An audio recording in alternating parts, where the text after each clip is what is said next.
देश में इस वक्त पेपर लीक की घटनाओं को लेकर बवाल मचा हुआ है। लगातार सरकार के सामने छात्र अपनी मांग रख रहे थे और इन सब के बीच बड़ी खबर सामने ये आई है कि सरकार ने एक बड़ा कानून लागू कर दिया है। 10 साल की सजा, 1 करोड़ का जुर्माना। देश में एंटी पेपर लीक कानून हुआ लागू। इसके प्रावधान क्या क्या हैं ये आपको विस्तार से बता देते हैं। सबसे पहले तो आपको बता दें, मोदी सरकार की तरफ से बड़ा फैसला लेते हुए पेपर लीक को रोकने के लिए एक कड़े कानून को लागू कर दिया गया है। केंद्र सरकार ने लोक परीक्षा अनुचित साधनों की रोकथाम अधिनियम 2024 अधिसूचित किया है। इस एंटी पेपर लीक कानून का मकसद सिर्फ और सिर्फ ये होगा कि प्रतियोगी परीक्षाओं के पेपर लीक और नकल को रोका जा सके। आपको बताते चलें, इस साल फरवरी में पारित हुए कानून को शनिवार को यानी कि 22 जून से लागू कर दिया गया है। अब ये अधिनियम क्या कहता है? इस अधिनियम के तहत अपराधियों के लिए ज्यादा से ज्यादा 10 साल जेल की सजा और 1 करोड़ रुपए तक के जुर्माने का प्रावधान है। यानी कि अब अगर किसी ने पेपर लीक किया तो उसको कड़ी सजा दी जाएगी। हालांकि 15 गतिविधियों की जो जानकारी मिली है वो भी आपको जान लेनी चाहिए। लोक परीक्षा कानून 2024 में इन 15 गतिविधियों को चिन्हित किया गया है जो अब हम आपको बताने जा रही हैं। इनमें से अगर किसी एक भी गतिविधि में कोई संलिप्त पाया गया तो फिर उसके खिलाफ कड़ा एक्शन लिया जाएगा। कौन कौन सी हैं ये 15 गतिविधियां, जरा जानिए।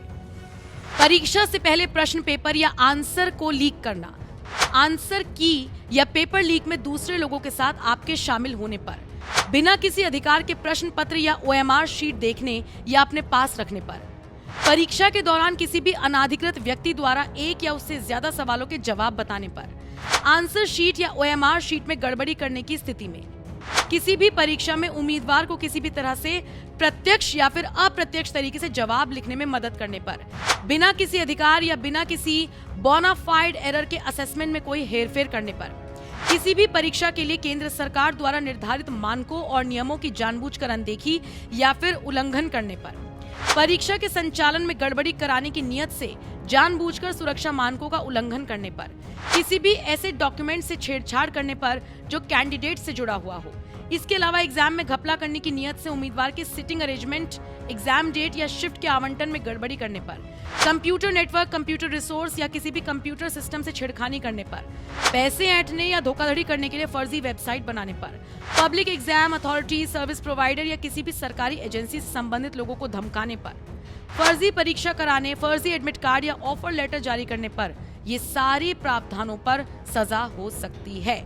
बहरहाल इस कानून का निश्चित तौर पर मुख्य उद्देश्य यही है कि परीक्षाओं को बेखौफ और पारदर्शी तरीके से कराया जा सके।